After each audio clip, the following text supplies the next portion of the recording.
Kitchen sinks are so ingrained in our day-to-day lives, we may forget that they need attention too. Let's take a look at a little care and maintenance for these beauties.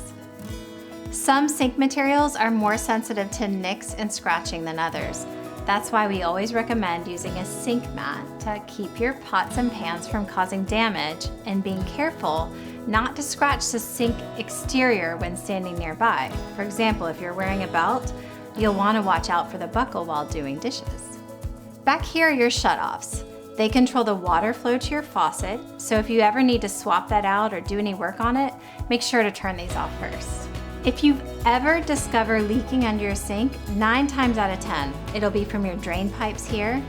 And typically, leaks occur at the joints, so try tightening these fittings first. If it appears to be a bigger problem, it's best to call in a professional. If it's within your first year of owning your home, make sure to call the Holt customer care team. Retractable faucets are great, but as you may have experienced, they're not always amazing at the retractable part.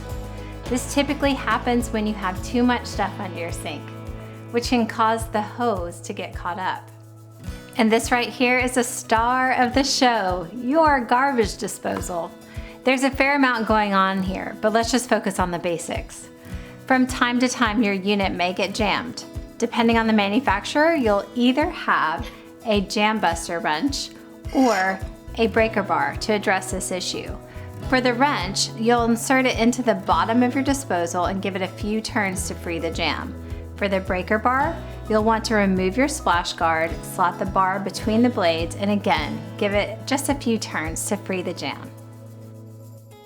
Now, how do you clean this thing? Let me show you a little trick of the trade. Stuff a bunch of ice in there, flip on your switch, and let it run for a few seconds. The ice will knock off all the grime and sharpen up the blades. But fair warning, it's going to be loud. Next, shut off your disposal and add about a half a cup of baking soda. Followed by a cup of white vinegar. Alternatively, you can buy a specially fabricated cleaning pod approved by the manufacturer. Then finish by flushing the system with some hot water. And that's it.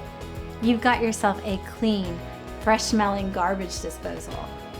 For more homeowner maintenance tips, make sure to watch our other videos.